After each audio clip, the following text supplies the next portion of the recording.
Okay. So thank you all for submitting your answers to that poll question. I'm going to go ahead and close the poll. And again, I thank you all who joined a little early to come on and to answer that poll question. I appreciate you all doing that. And again, just a reminder to folks that we do indeed have the file share up here that will allow for you to easily access a PDF of today's presentation. So the poll will close in about 18 seconds here. And again, thank you all for providing your options there. All right, closing in about 5 seconds here. All right. Great. All right. So we'll go ahead and get started with today's presentation. Again, welcome everyone, and thank you all for joining today's grant solicitation webinar supporting effective interventions for adolescent sex offenders and children with sexual behavior problems solicitation. My name is William Moore with OJJDP's INTAC, and before we get started with today's webinar, I'd like to take just a couple of minutes to go over a few features of the Cisco WebEx platform to keep in mind. Before I do that, just again, for those who are joining, please note that today's webinar is indeed a grant solicitation webinar where we will be reviewing a grant application. It's not on the topic of supporting effective interventions for adolescent sex offenders and children with sexual behavior problems. It's indeed on the solicitation or grant for that. So please be mindful of that as you're joining. Please note that this webinar will indeed be recorded and will be available on OJJDP's multimedia YouTube page.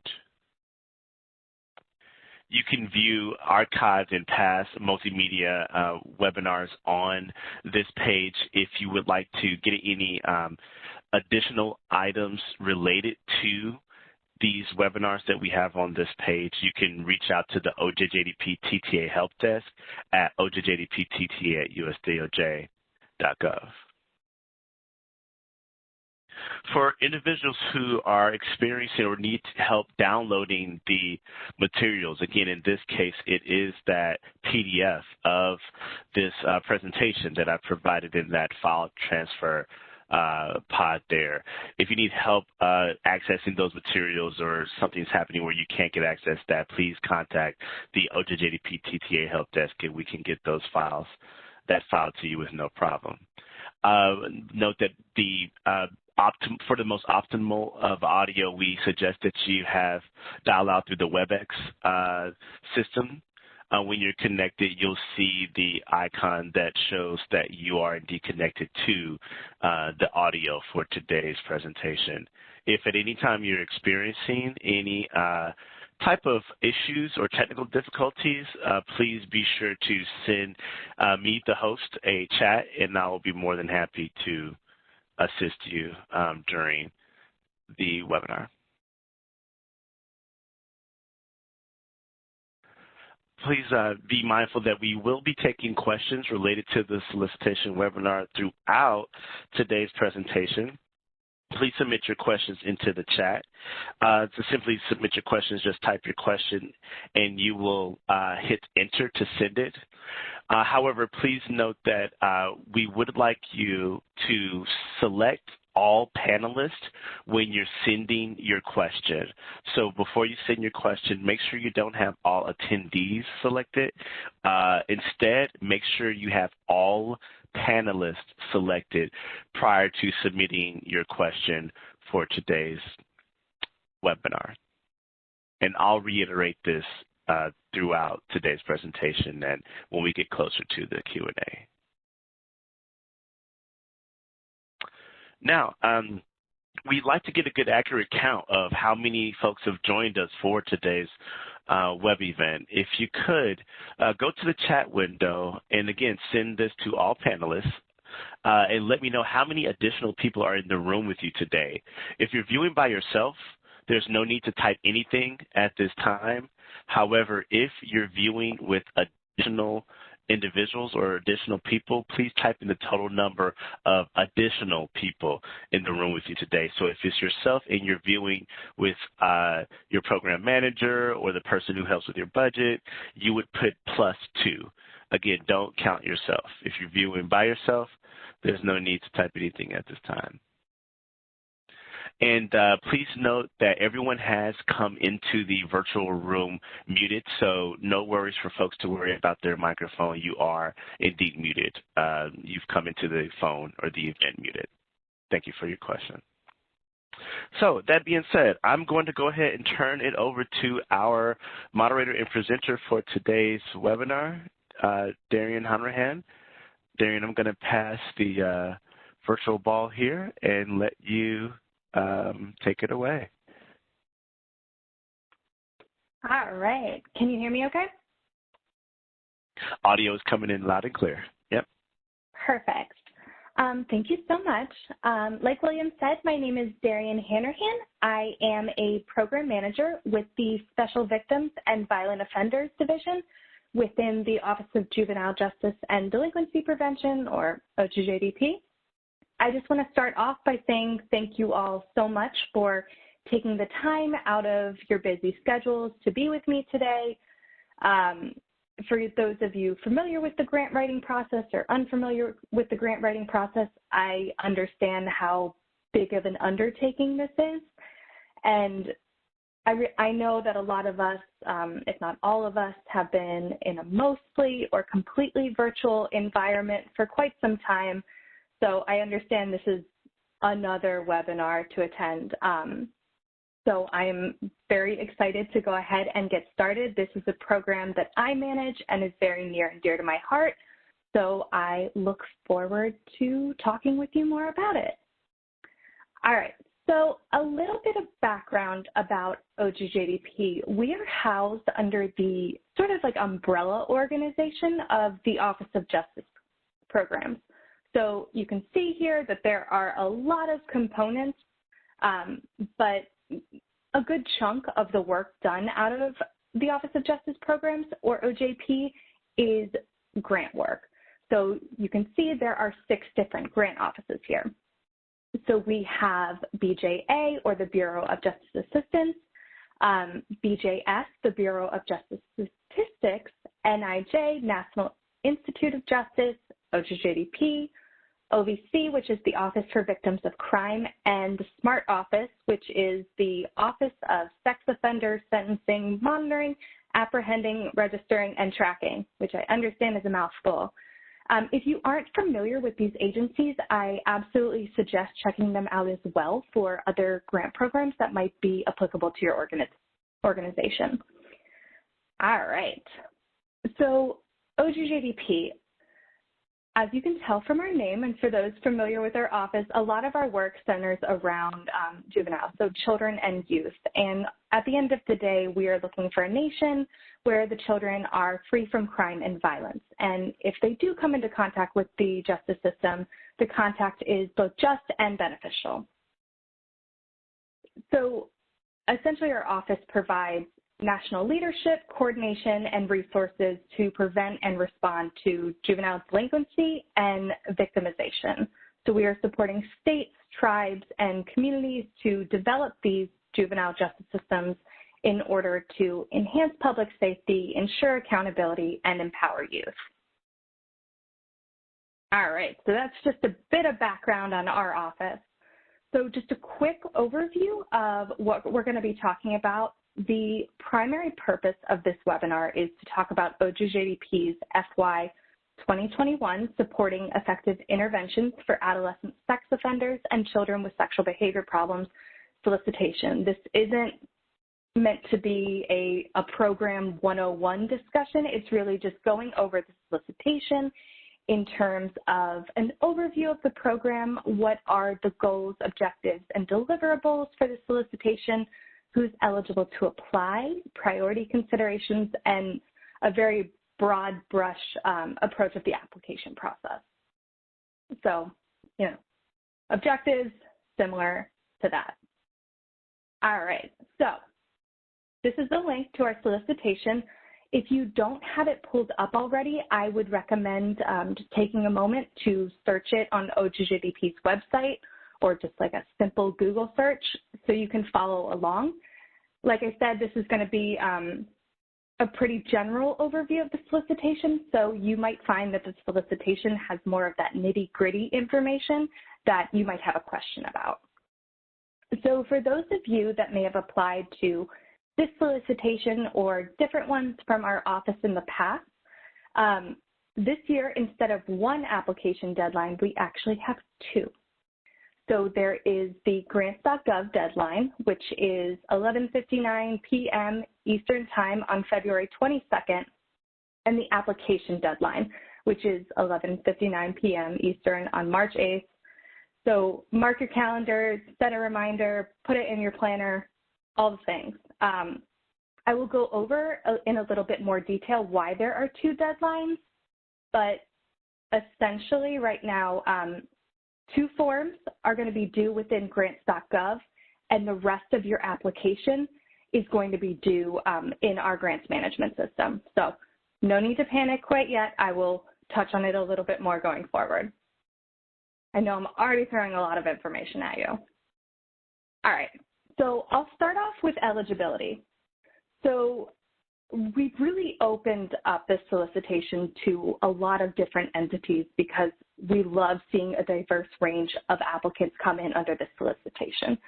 So this is anything from city or township governments, county governments, public, state, or private institutions of higher education, nonprofits with a 503 status, nonprofits that don't have a 501(c) status, for-profit organizations, American Indian and Native American tribal organizations, and American Indian and Native American tribal governments.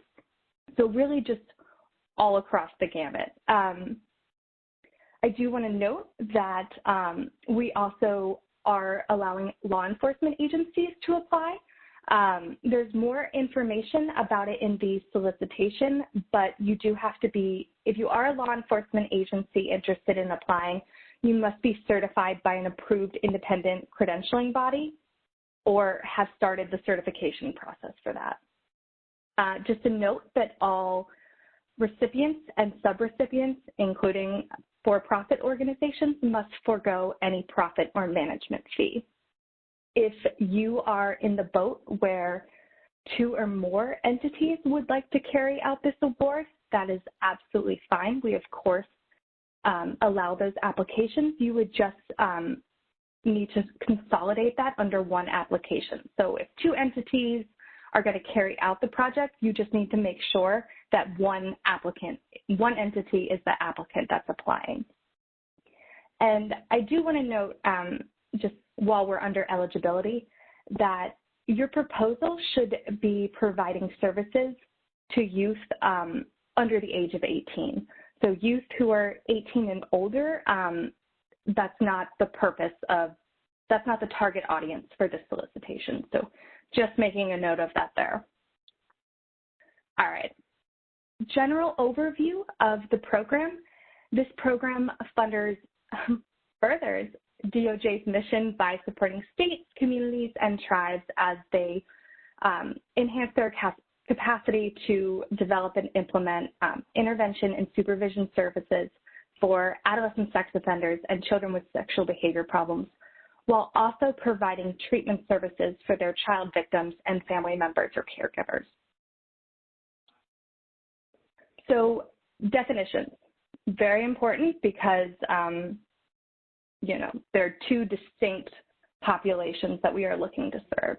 So the term children with sexual behavior problems refers to a youth age 12 or younger who is in a pre or post adjudication status for inappropriate sexual behavior with a family member, a co-resident, or another non-family peer age child. So that could be a friend, a neighbor, a classmate, etc.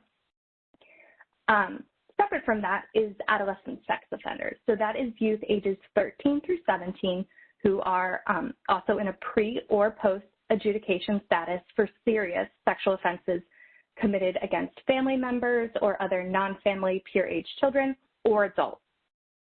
So just making that distinction between the two populations very clear.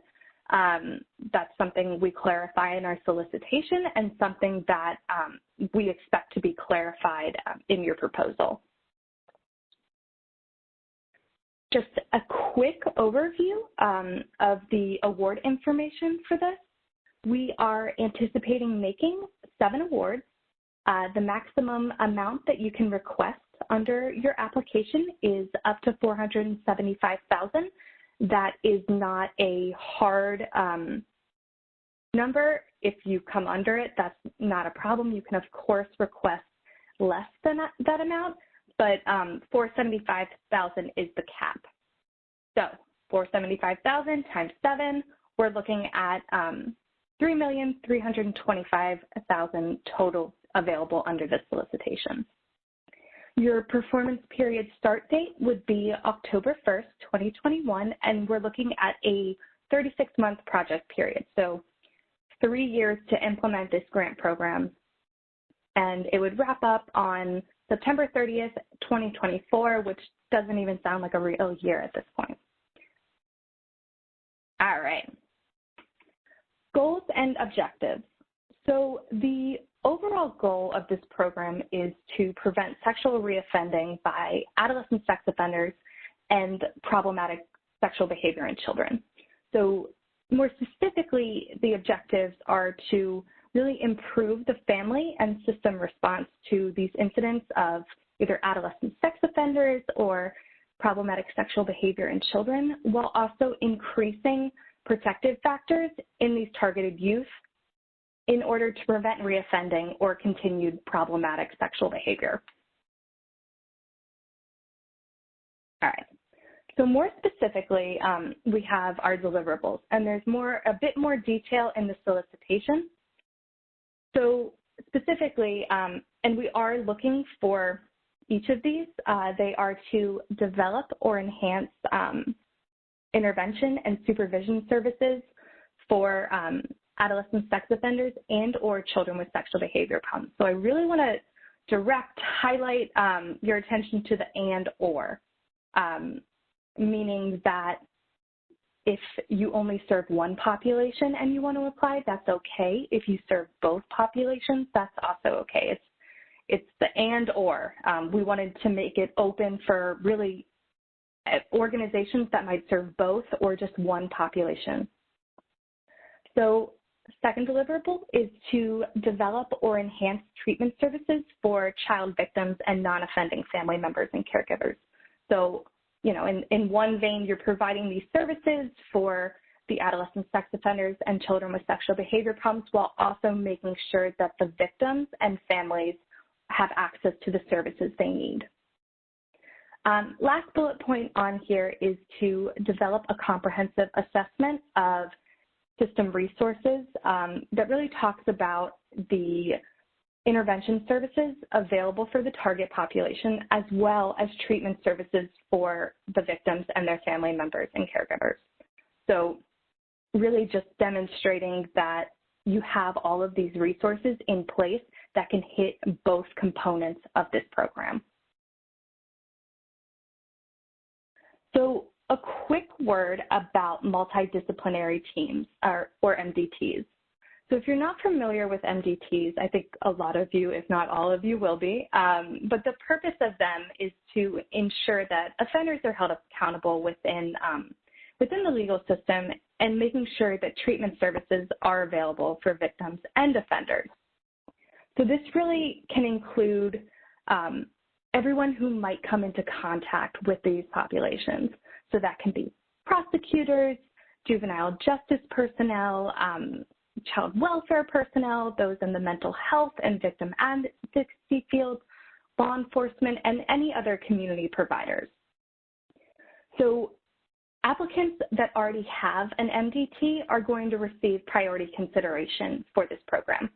And if you do have an MDT, fantastic. What we want you to do with your application is to include an attachment that is labeled multidisciplinary team partner list along with your application. And you should also reference who the lead agency is. If you don't have an MDT already set up, that is not a problem at all. It's just something that we determined at our level that we would give priority consideration to. All right, public safety. So part of OJJDP's mission is making sure that we are enhancing public safety with our program. And I think that this solicitation in particular really takes that in stride. So we really want our program sites to be focused on public safety as well as prevention, early intervention, and treatment services. So really just a well-balanced application. And within your application, you should also describe how your organization plans to ensure public safety. So whether that's individualized supervision or safety plans, something along those lines, we definitely want to see what your plans are for that component. All right, training and technical assistance. So we expect all of our funded program sites to work closely with the currently funded training and technical assistance provider. So at the moment, we currently fund the University of Oklahoma Health Sciences Center. So if you are familiar with Dr. Jane Solovsky and her team there, who are just an absolute powerhouse in the field, that is who you would be working with. That, you know, is an expectation and a requirement under this award because they are the ones who can help provide you with the resources and other trainings that you might need. And all of our successful applicants are expected to participate in an up to 3-day cross-site grantee meeting each year of your project. That is also hosted by our training and technical assistance provider. And in the budget that you submit, you should also make sure that you include as many as 3 representatives to travel to attend these meetings. So making sure your budget includes that cost item. All right. Now we're going to get into like the thick of it with the grant application process. So I hope everyone is ready. All right. So moving into it. This is a general list of what the applications should include. I realize that this list is a little bit intimidating. It's like, oh my goodness, I have to gather all of this information. I'm going to break it down for you pretty quickly, but this is sort of what to expect, what we're looking for. I do, however, want to draw your attention to the first 2 bulleted items on the first column, which is the standard form, or SF424, and the disclosure of lobbying activities, or the SFLL. There we go, 3 L's. Those 2 items are going to be submitted through grants.gov. So if you'll recall back to the first part of the presentation where we talked about that grants.gov deadline of February 22nd, those 2 forms are going to be due on grants.gov at that date. The rest of these items listed, and I'll go over them a bit more, so no worries there, are going to be due through our grants management system, Just Grants, by that March 8th deadline. So 2 deadlines to think about, but let's dive in a little bit more. So there we go. All right. So I showed you all of the different components that are needed for your application, but we do have what we call basic minimum requirements, or BMR. So these are 3 different elements that have to be included in your application in order to meet our BMR and therefore advance to peer review and be considered for funding. So those other components are needed, but these are the 3 that absolutely have to be there or they won't make it to peer review. So those are the abstract, the narrative, and the budget worksheet and budget narrative. So these 3 are the must-have, definitely like spend the most of your time on elements. All right. The SF424. So again, this is the standard form that is going to be submitted in grants.gov by that February 22nd deadline. This is a required standard form that is essentially a cover sheet for your application. So almost like when you have a cover sheet for like a job application, it's in a similar vein. It's just a really easy way of laying out what your program is, what your proposed title is, how much money you're asking for, and who your signing representative is. So again, that will be in grants.gov, pretty basic form to fill out. The next item, and this is one of those basic minimum requirements components, is the project abstract.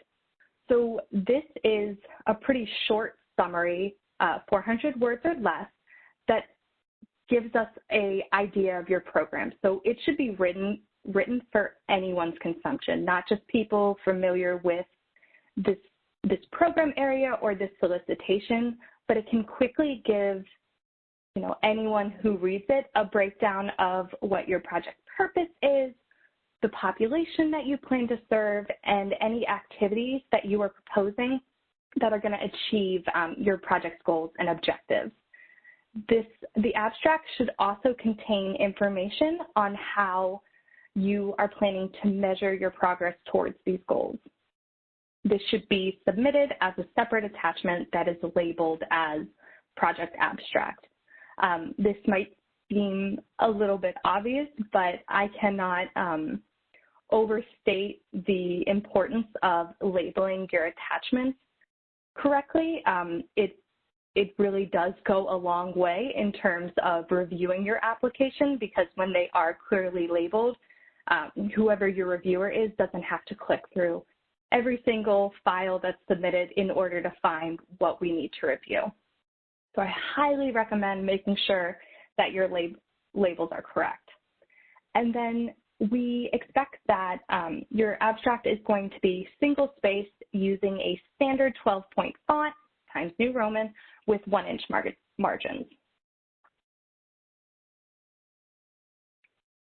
All right, program narrative. Now, the program narrative is really the bulk of your application. This is where we dive into the meat of your proposal and where you have a chance to really show us what you're about, what you've been doing, where your organization is in meeting these issues, and what you would like to do with your grant funds. So this is the place to lay it all out there. So 30-page limit, which I realize can sound like forever, but then once you start writing, it's like, wait, I only have 30 pages? So that is our limit, and it's going to have each of these 5 components. So that would be description of the issue, project design and implementation, goals, objectives, and performance measures, capabilities and competencies, and a plan for collecting data required for performance measures. And I'm going to break down each of these components and get a little bit more detail. All right, so description of the issue. This is essentially how you are going to begin your narrative, and really describing the nature and scope of the problem that your program plans to address across the continuum of services provided. So, for example, like adolescent sex offenders, children with sexual behavior problems, victim services, training needs, etc. We expect that you should use data to provide evidence that the problem does exist and show the size and scope of the problem, and really demonstrate the effects of the problem on both the target population and the larger community. And if you are referencing data or research, you should also include information about the source of the data or a citation. And then we also ask that you describe who the target population is and any current or previous attempts to address the problem. So that really just gives us a sense of the work that has already been done in this area, what work is happening, so we can have that background before we evaluate what you plan to do if selected for an award. Project design and implementation. So this is a pretty big bulk of where you should spend your time. So we are expecting you to use grant funds to fill the gaps that you identified in the previous description of the issue section. Award money, grant money, is meant to sort of be seed money to really grow, develop, enhance your program. It's you know, it's not like your starter fund. We want to see that there are already like attempts to address this problem, and how can we as funders help. So this section should also include information on how the project will operate throughout the 3-year grant program, and really go through the strategies that you plan to use in order to achieve the program goals, objectives, and deliverables that are outlined in the solicitation. We also want to see details on any leveraged resources that you have from local sources that you plan to use in order to support the project, and also center a discussion around any plans for sustainability beyond the grant period. It's important to us that we see that you have a plan in place for how you are going to operate once the project period is over after that 36 months. You know, we want your programs to flourish and grow and continue far beyond the project period, and we want to see that you know, have an idea of what that's going to look like and how you're going to get there. Also, including a timeline that indicates major tasks associated with each goal and objective of the project, and the timeline can actually be submitted as a separate attachment. Lastly, and these are definitely important, a list or a written description of the current range of pre and post adjudication services that are currently available, i.e. already funded, that are for adolescent sex offenders and children with sexual behavior problems in the targeted community. So this list of services should include community-based and facility-based services, as well as information on any existing risk and needs assessment processes that you use to identify and evaluate recidivism and service recommendations for the target population.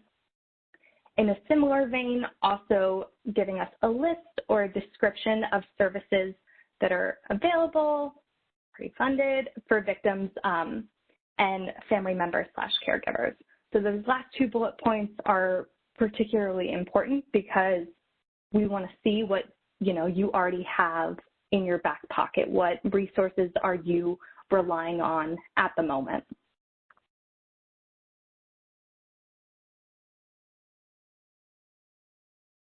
All right, so goals, objectives, and performance measures. I want to note that you are not required to submit any performance data with your application. This is really included just as sort of an FYI, a be on alert type of thing to let you know that if you are selected for funding, you will be required to submit performance data as part of your reporting requirements under an award. We are actually currently in the process of updating our performance measurement, our performance measures for this program for FY 2021 grantees. I am personally very excited about it. I think we're really going to fine-tune the current measures that we have. So we don't have those quite yet, but if you are selected for funding, you will definitely receive more guidance on what those are going to be. In the meantime, if you want to get more of a sense of what performance measurement activities are at OJP, I would recommend checking out our OJP's performance measurement page. That's going to give you a pretty broad overview of what that looks like for us.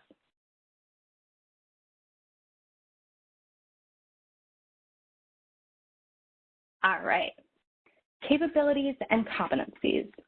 So this is the section where you would talk about any experience or capability that you as an applicant organization or any contractor or subrecipients that you plan to use in order to implement and manage this effort and associated federal funding. So this is the part of the application where you can highlight any previous experience implementing projects of similar design or magnitude. I do want to emphasize, if you don't have experience in implementing like federal grants, that's not a deal breaker for us. If you have experience, we absolutely want to hear about it, but I definitely don't want anyone who, is looking to dip their toe in the water of federal grant applications to feel discouraged. So it's open to everyone, but if you do have that experience, we definitely want to hear about it. And then you should also talk about the roles and responsibilities of the staff members that are going to be working on this project, and talk about your program's organizational structure and operations. You should include a copy of your organizational chart, and that is a separate attachment, so you can keep those 30-page left for your detail in your narrative. And that really shows us how your organization operates. So how you manage finances, how subawards are managed, if you have any, and how the funding would be managed under your organization. All right, we're almost done with the narrative, I promise. All right, so plan for collecting the data required for performance measures. Again, you are not required to submit performance data with the application. This is just a heads up. This is something that you will need to work with us on if you are selected for funding. So while we don't require you to submit performance data, we would like to see how you plan to gather the required data if your organization does receive funding. As I said, you will be required to provide data if you are selected for funding, and that will be done through a semi-annual performance metrics report within our grants management system, Just Grants. So if you are selected for an award, you will get additional information on that.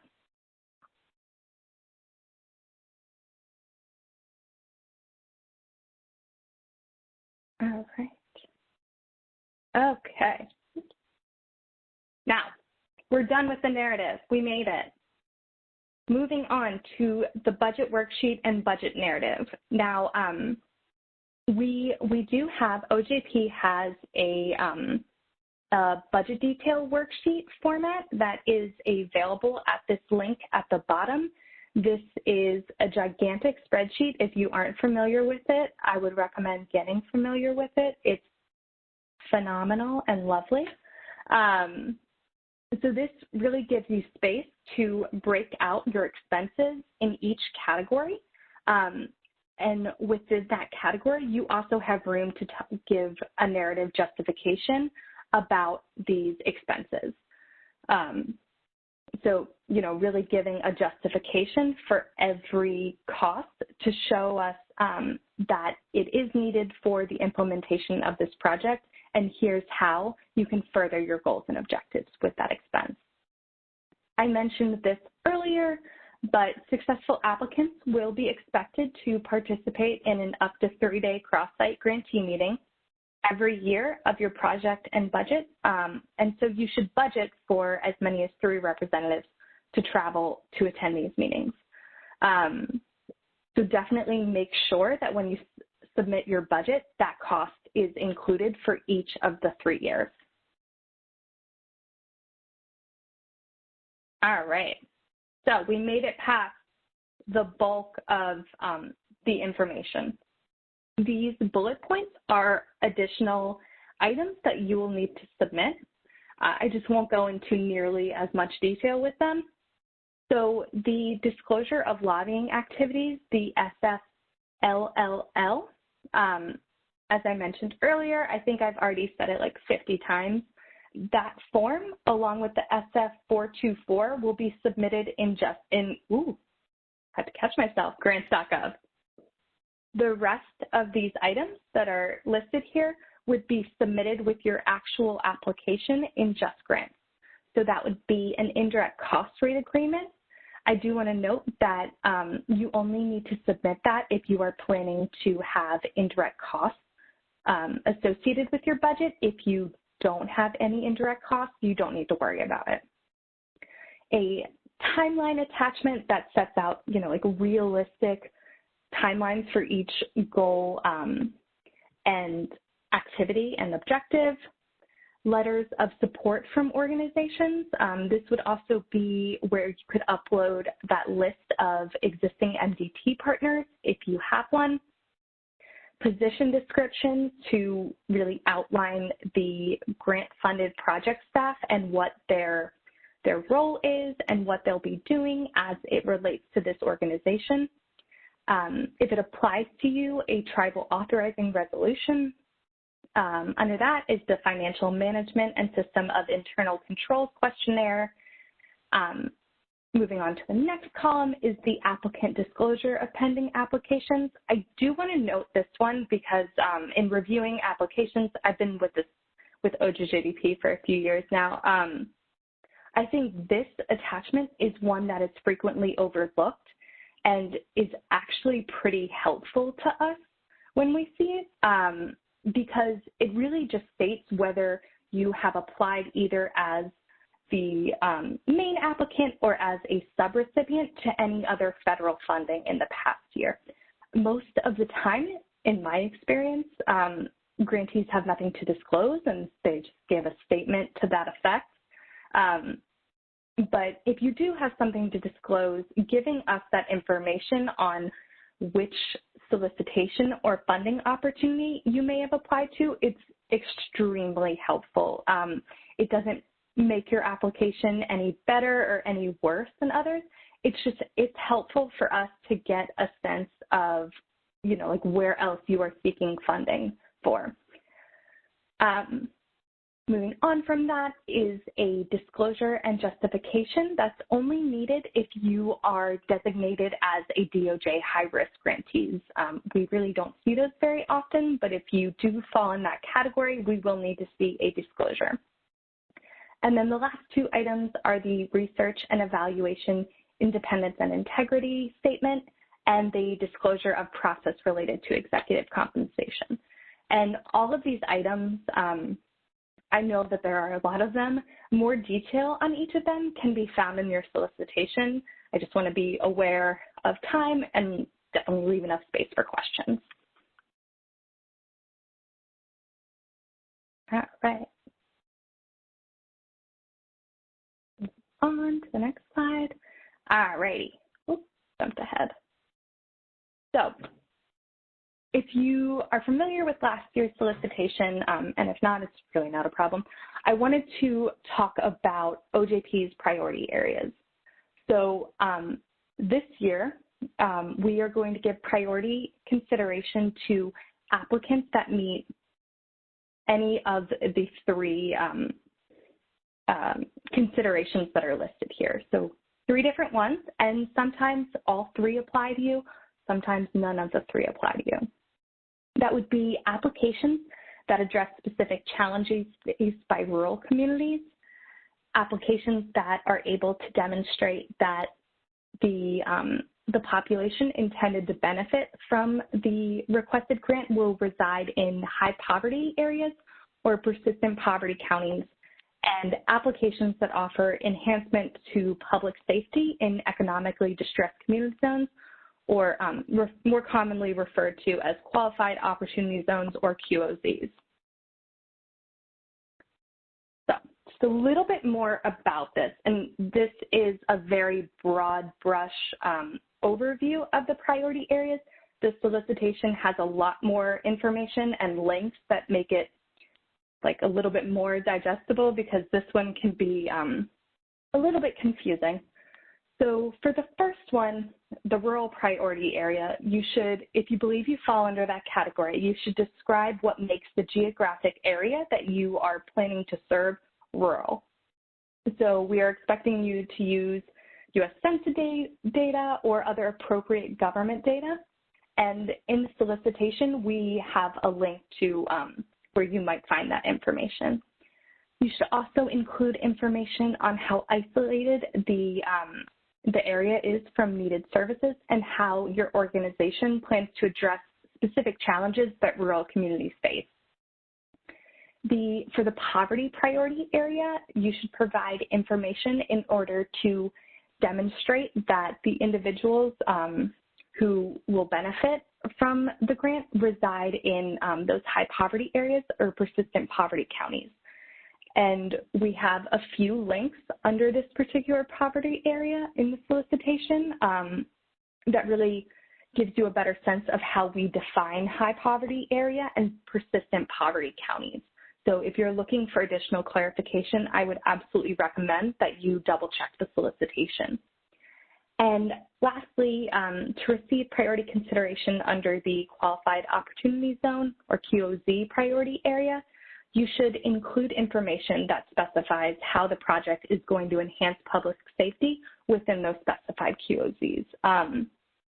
And our solicitation, I keep referring back to it for this particular section, will also includes a link to the Department of Treasury's resources that lists the current list of designated QOZs.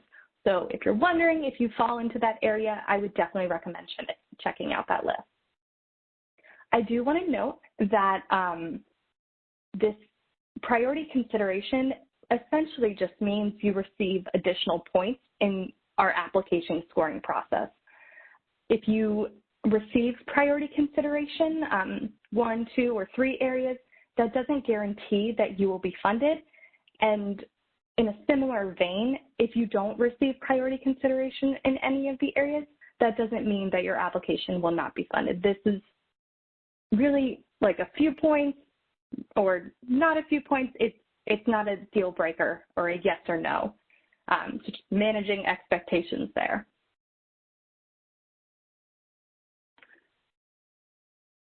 Okay.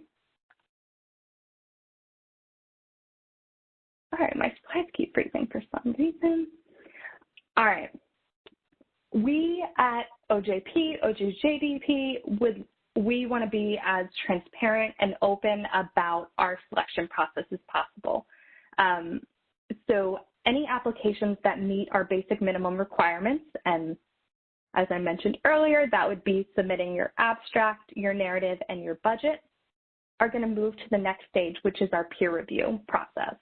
And our peer reviewers are going to use the review criteria listed here. So the description of the issue, which is where you tackle the nature and scope of the problem that you are seeking to address, that's going to be worth 15%. Project design and implementation, where you lay out your plan for your project and what it's going to do, your goals and objectives, that is going to be worth 40%. Capabilities and competencies, where you are able to demonstrate what's your experience in this area, talking about like current partnerships, how you're going to leverage resources, that's 30%. So those two components, project design and implementation, and capabilities and competencies, are like the meat of your narrative. It's scored the highest, and that's really where we want you to spend a lot of your attention. A bit lower on the list is your plan for collecting the data required for our performance measures. Again, not required to submit performance data with your application. We just want to see how you're planning to collect that data, because we will be requiring it if you are selected. And lastly is your budget. So that's looking at 5%. So let's see. Moving on to the next slide. So again, totally transparent about our process for reviewing and scoring grants. We do use peer reviewers, so they can be internal to OJJDP, they can be external to our organization, or it can be a combination of both to review the applications.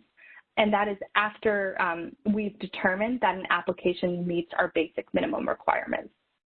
And essentially, I provided the percentages of like the breakdown of how we score it, but at the end of the day, we want to make sure that your proposal is reasonable, understandable, you'll be able to measure your goals, and it's achievable and consistent with the solicitation. It has to be in line with the overall purpose of the program in order to be considered for funding.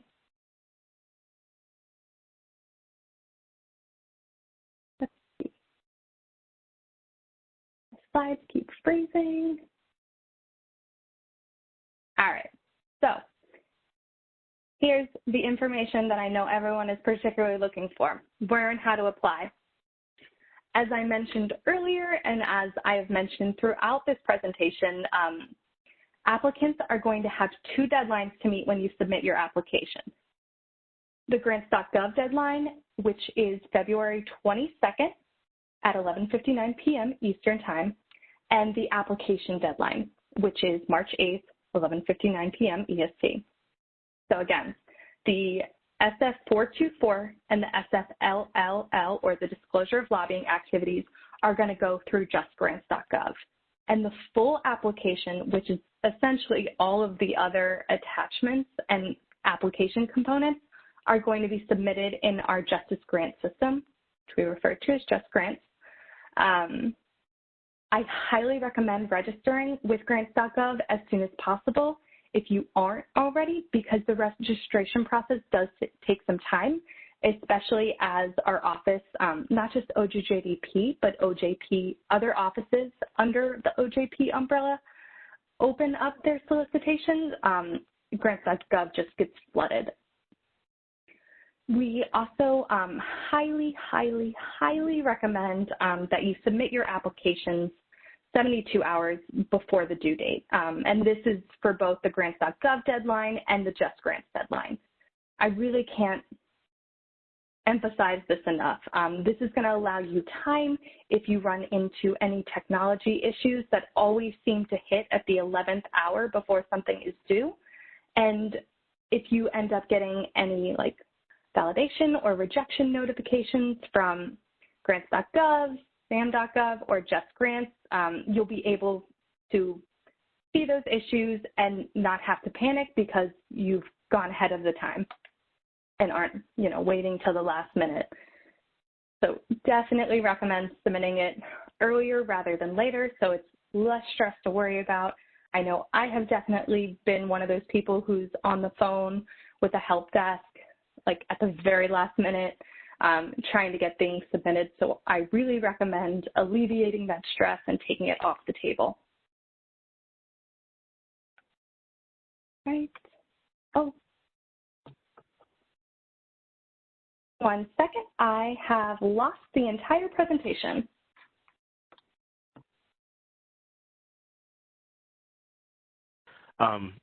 Darian, what I can do is let me go ahead and take over the presentation here. We only have a few last slides here, and so if you have your notes in front of you, I can just move these last few slides for you. Does that sound like a plan? Yeah, that sounds perfect. Thank you. Okay. Yeah, sure. No problem. Sorry you lost that there, but I'm going to go ahead and let me take control here. And so we are on where and how to apply. Do you want me to go to just the next slide here? Yes. Okay. All right. And we're on where and how to apply continued, by the way. Yes. Perfect. Got it. All right. So every organization that applies does need a DUNS number. If you don't have one, I recommend getting one as soon as you possibly can by either calling Dun & Bradstreet or going online. And another thing you also have to do, I realize there are a million things you have to do at one time, is registering with the System of Award Management, or SAM database, and confirming your organization's SAM number if you already have one. All of the registration policies and procedures can be accessed at sam.gov.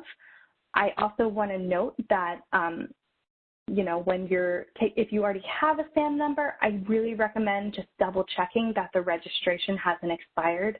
I know a lot of prospective applicants have run into that issue. Next slide. And then we really do encourage all prospective applicants to sign up for the grants.gov email notifications for the solicitation and any others that your organization might be interested in applying for. So in the event that the solicitation is modified or changed, if you've signed up for these updates, you will receive an automatic notification, so you'll be all set. I know last year for FY20 solicitation, we actually did need to modify the solicitation just to change the due date. So definitely recommend just getting that notification.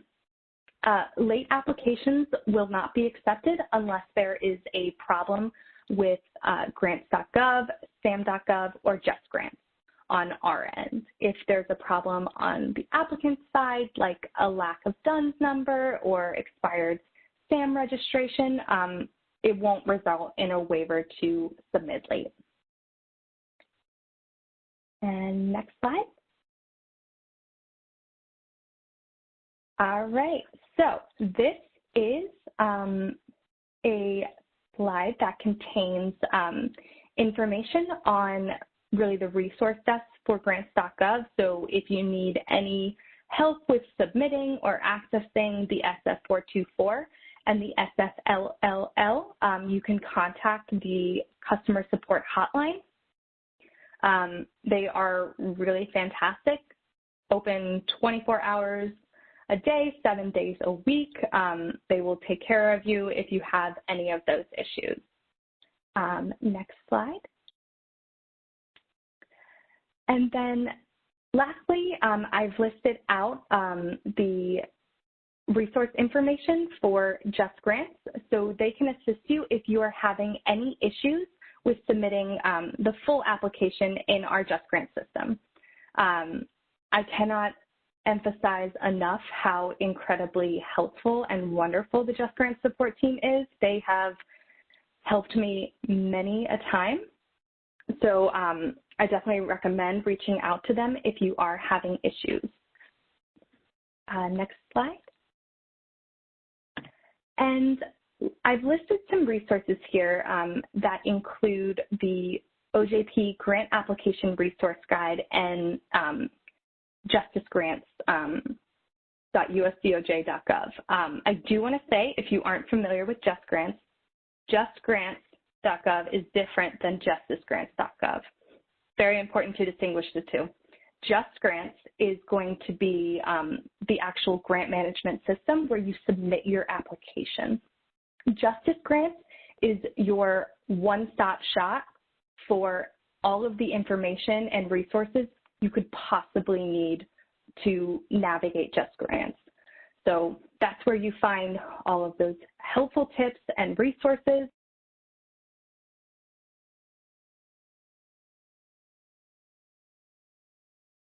And also included some grant writing tips that OJP offers and one of our sister offices, the Bureau of Justice Assistance, offers.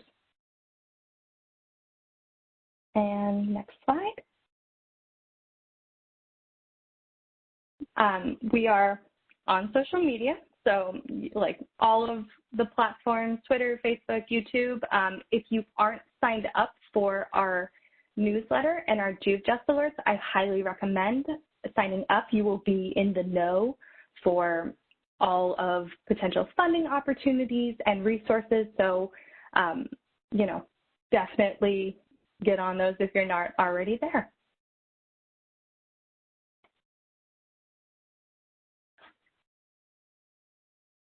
All right. So, moving into the Q&A session, I just wanted to open the floor for any questions. I know William has been monitoring the chat, but I'll just go ahead and kick things off with a few questions that, you know, have popped up that I'm aware of already.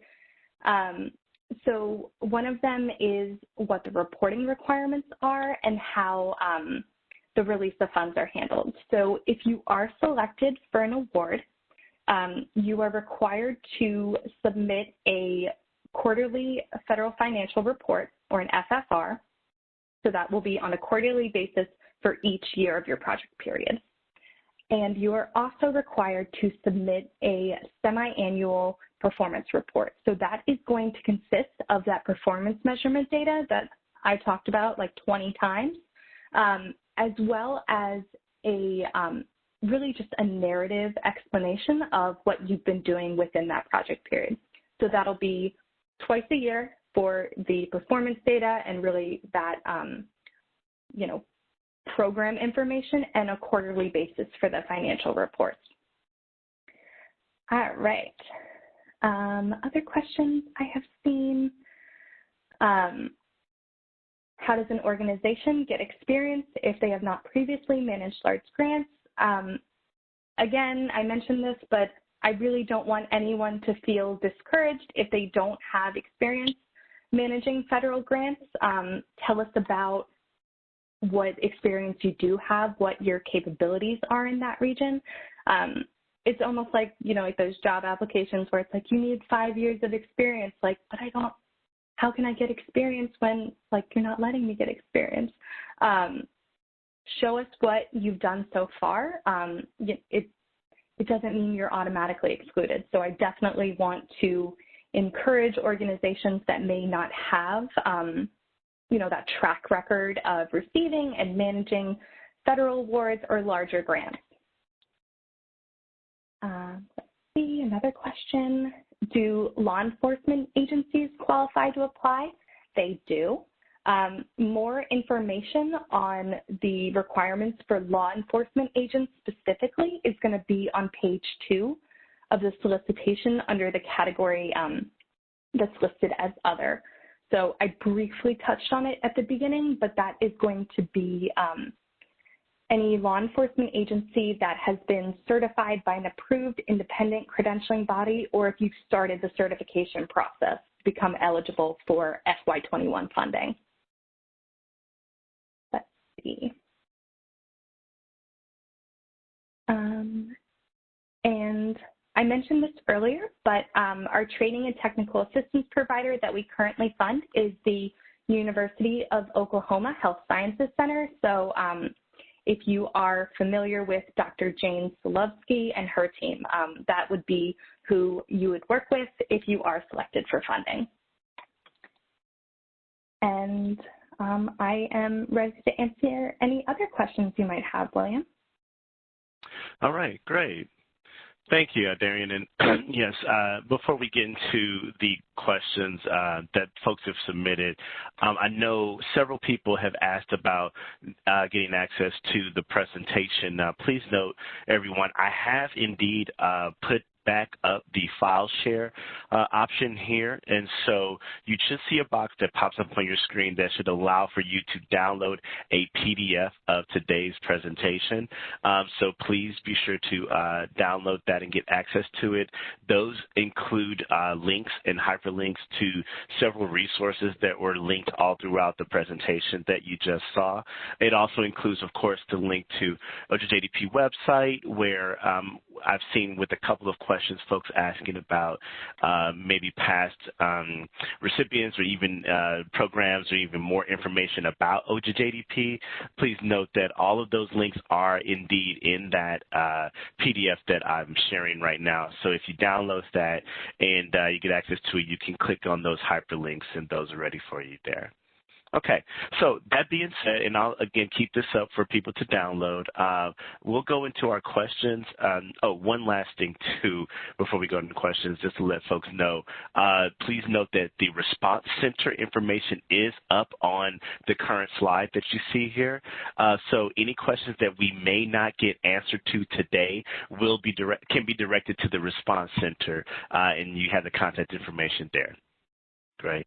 All right, our first question, Darian, that someone asked, they wanted to know, and this is going to be around the eligibility, they want to know about their eligibility to submit a grant through their university institution.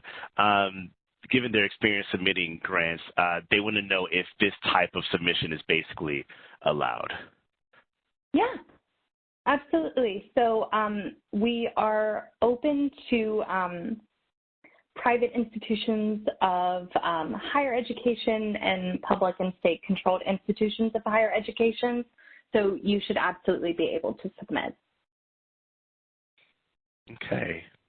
Again, in the realm of eligibility, can agencies apply if they previously received OJJDP grants in the past? Absolutely.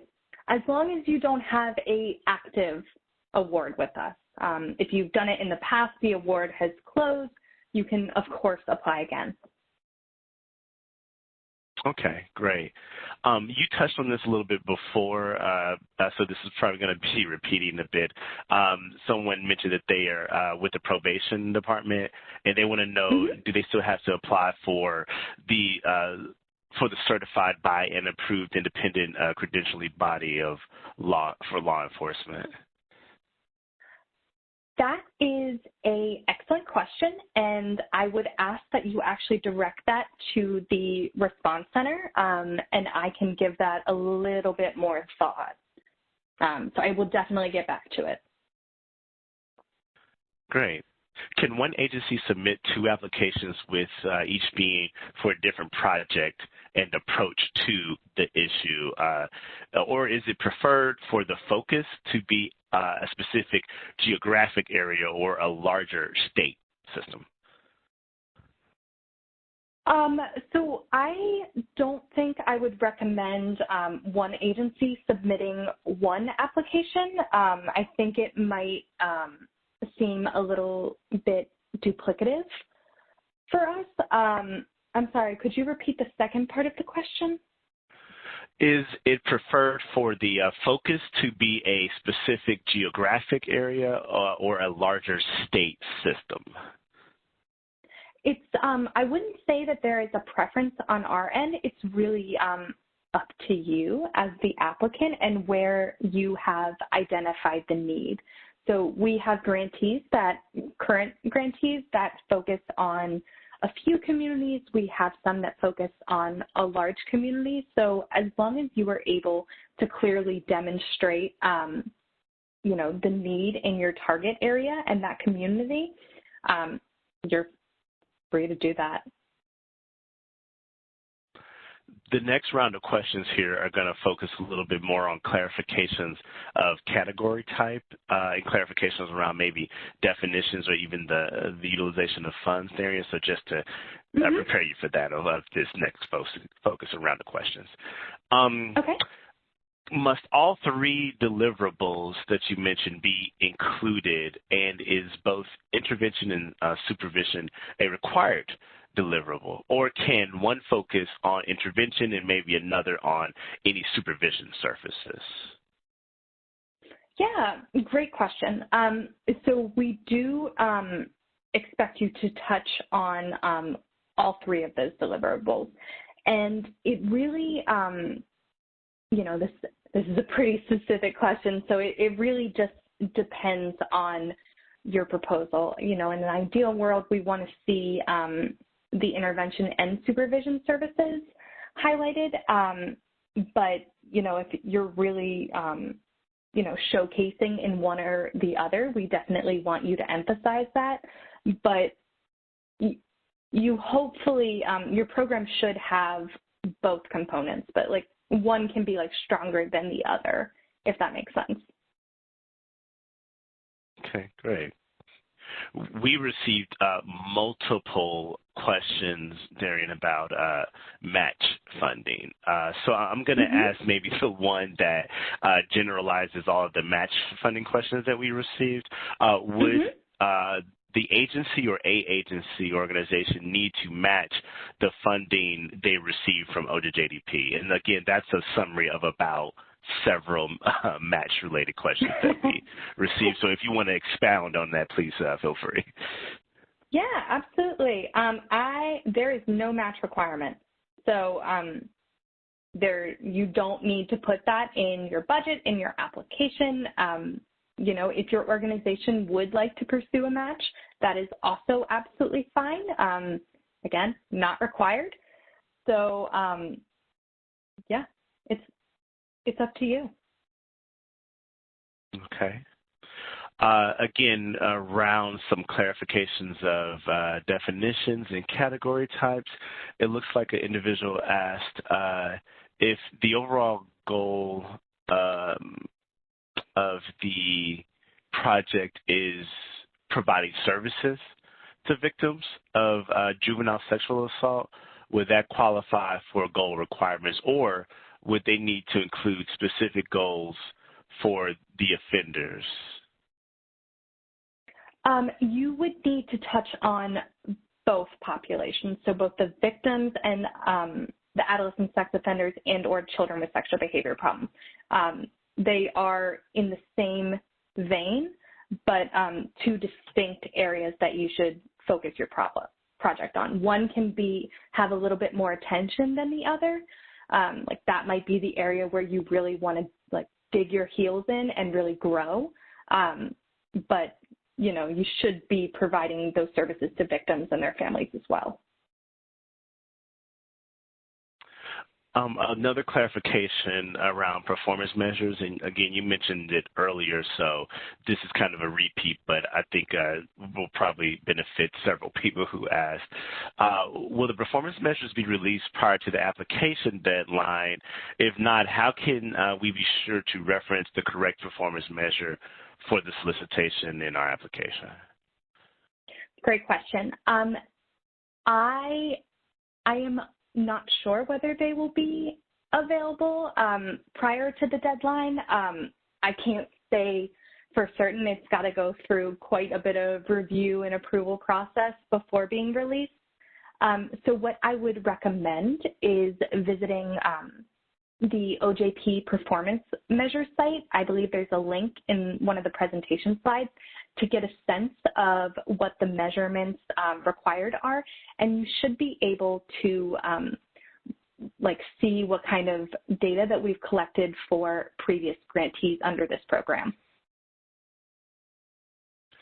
Okay, great. We're going to go a little bit here into several questions that came in about requirements. Specifically letters of support. We got several. I'm going to attempt to try to, again, summarize as much as I can because some of these got super deep into the weeds. But I'll start maybe the most broad question and then maybe get a little bit deeper here. Okay, so the most broad here is, are we required to submit a certain number of letters of support? Nope. Great. Nope, there's no specific number you got to hit. And then, okay, again, in the parameters of the letter of support, someone noted that the RFP refers to letters of support for joint applications and states they should be submitted for all key partners. Are letters of support required to allowed only for joint applications? And can the letters of support only come from partners with project roles or responsibilities? Yeah, that's a great question. So if you aren't submitting a joint application, you can absolutely still provide those letters of support. You know, those letters should come from organizations who you plan to work with and maybe not necessarily formally partner with, like they might not be like a specific MD member, multidisciplinary team member, but they should be, you know, involved in really supporting you in a way, and they're familiar with like how you operate and the work that you do. Okay, great. And again, for folks out there, if you have any questions here, we again have the response center information up here. So if you may hear your question, but you have any additional feedback you want for that, we do again encourage you to submit to the response center here. Okay, excuse me, again, more into the requirements here. Is it required under this grant to have a curriculum or program for victims? Is it required?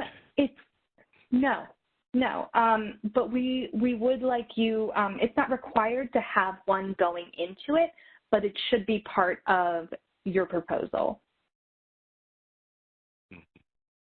Is there a minimum number of youth that need to be served for Nope, this? No minimum number.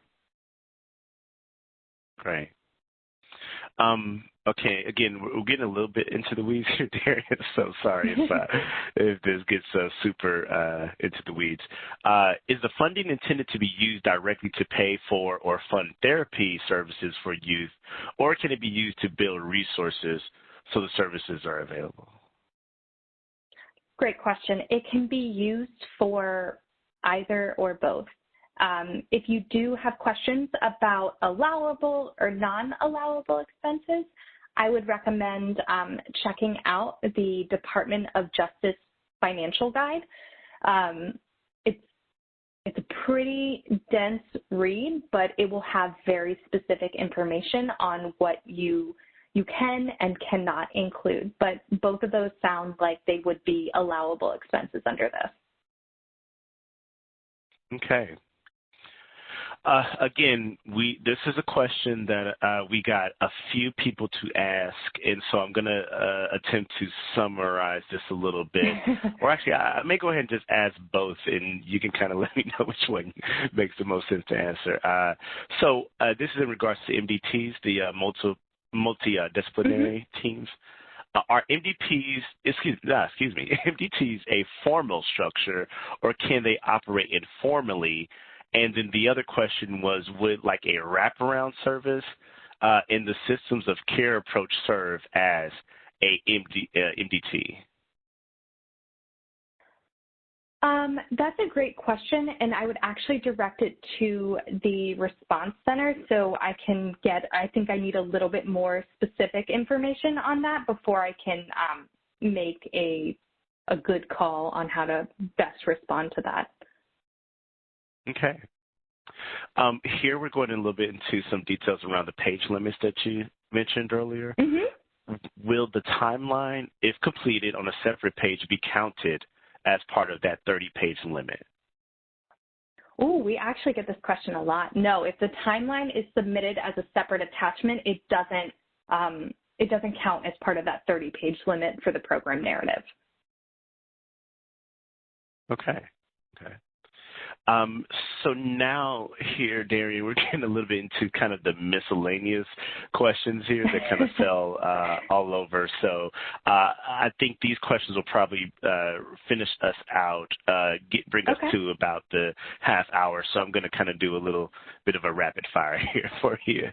How is this opportunity different or similar to last year's opportunity that was submitted, last year's solicitation webinar? That is a great question. It is virtually the same. Great. Okay. I think this solicitation. Oh, sorry. Please go ahead. This solicitation is a little bit more fine-tuned in terms of what we are looking to see with those deliverables, and really just laying them out there and making it explicitly clear on what we would like to see. But the content is largely the same as the FY20 solicitation. Great. And again, thank you for coming in and mentioning again that individual at the University of Oklahoma, because we had about 3 or 4 people to ask you to restate that, the person's name and who that was. But in addition to that, or in some realm, they wanted to know what type of training will grantees receive from Oklahoma? And also, in addition to that, does this include the CBT, PSB training? And then we did, Darian, have several people to ask questions around PSB.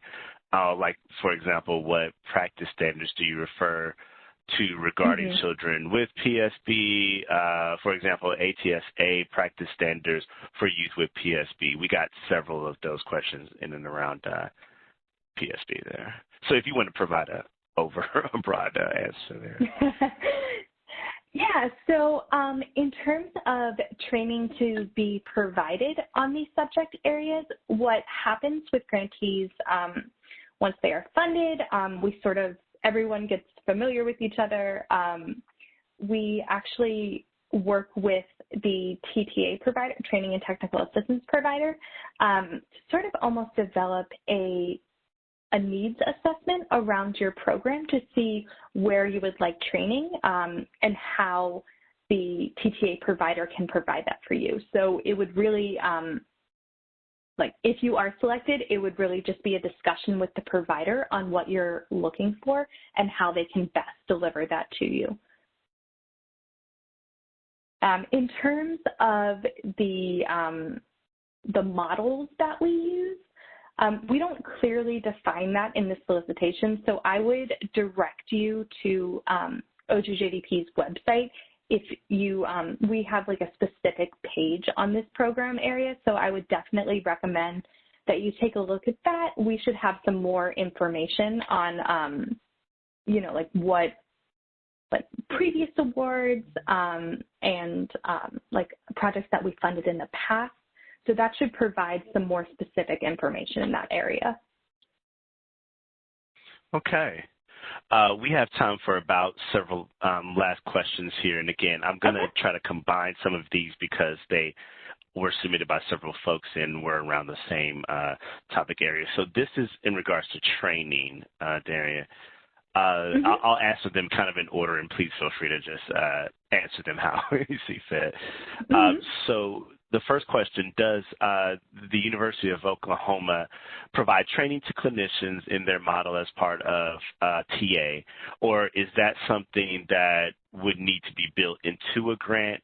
And then another question that kind of is related, how do we know how much to budget for travel, training, and technical assistance, for example, location of cross-site training, how much does the training cost through the University of Oklahoma, things of that nature? Yeah, so I would direct you to the solicitation. Throughout the solicitation, we reference the OJP grant application resource guide that is going to have more information on how you would budget those costs. In terms of the question around training and what to include, I would recommend that that question goes to the response center because it does appear to be quite specific. Okay. Again, I'm trying to fit these in here. Here's maybe about 2 or 3 more for you. If I submitted a solicitation last year for fiscal year 2020 and it was declined, can I get feedback on that? Yeah, so you should have received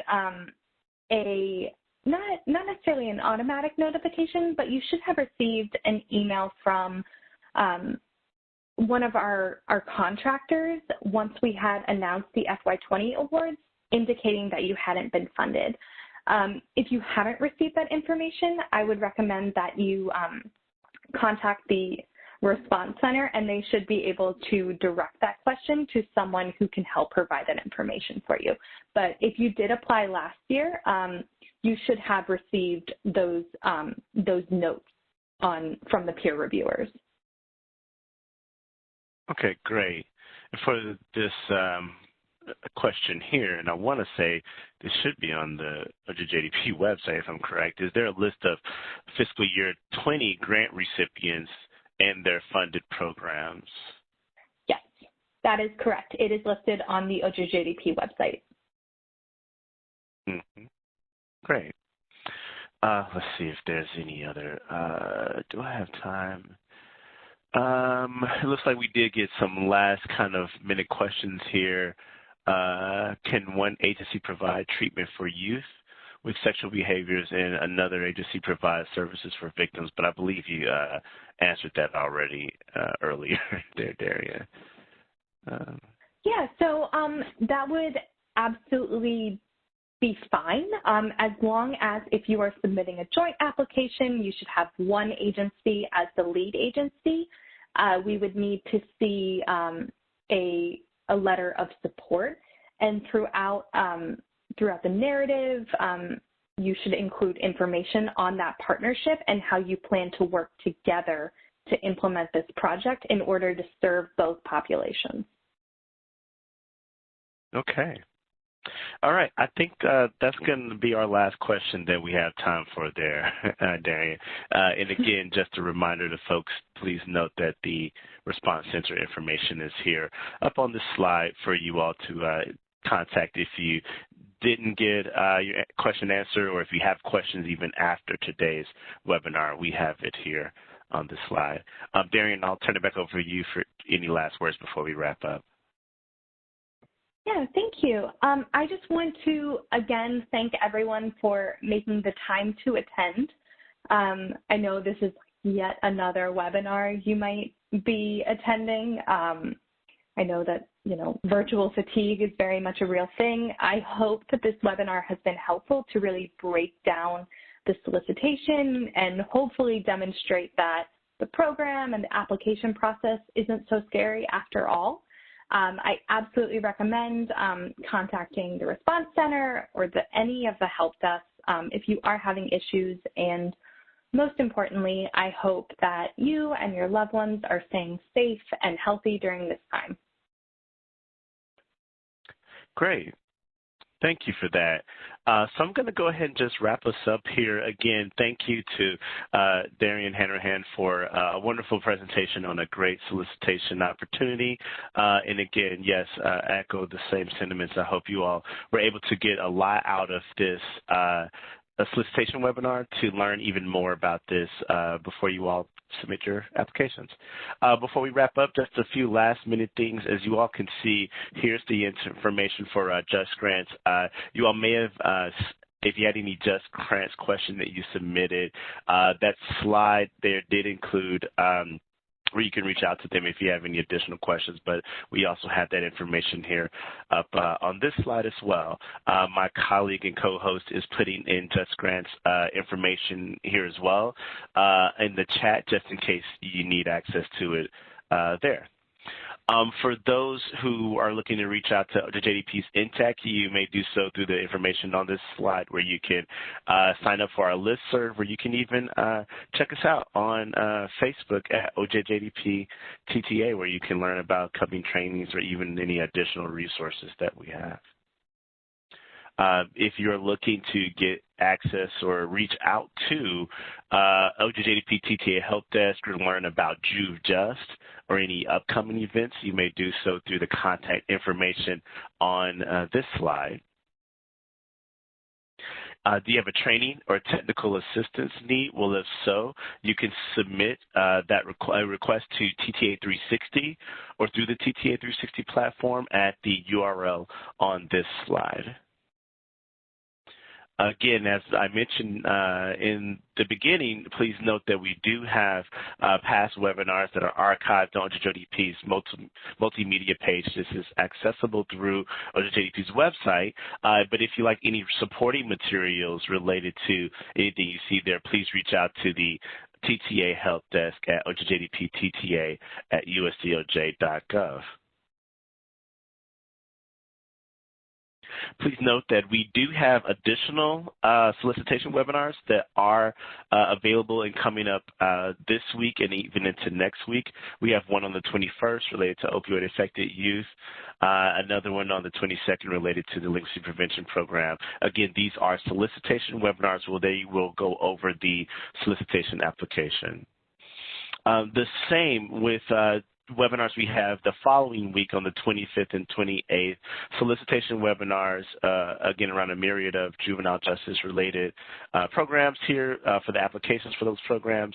We have solicitation webinars for those as well. Please feel free to register for each of those webinars too. We also have another webinar into February that we have a solicitation webinar on the 2nd here around multi-state mentoring. And then we have a non-solicitation webinar that's coming up on February 10th as well that is available for folks. So please feel free to reach out and register for each of these webinars that we have here. And last but certainly not least, before you all head out for today, I am going to put up one more poll question where we just want to simply know, how do you plan to apply the information that you learned today? And so I'm going to go ahead and open that poll, and I'll leave this open for maybe a minute or two. But you'll see on your panel, we have a question: how do you plan to apply this information? And notice that we have several options here that you can choose from. Please note that you can choose multiple options here. We know that grant writing and fundraising is one of them, but if you maybe plan to use this information for anything else, you can indicate here with no problem at all. And so you can select multiple options here for this poll question. That being said, I'm going to leave this poll question up for folks to go ahead and complete. And if you all have any other questions, of course, you can reach out to NCJRS or even to OJJDP's INTAC or even to the TTA help desk. Everyone have a wonderful afternoon. Thank you for attending today. Take care and have a great afternoon. Bye-bye.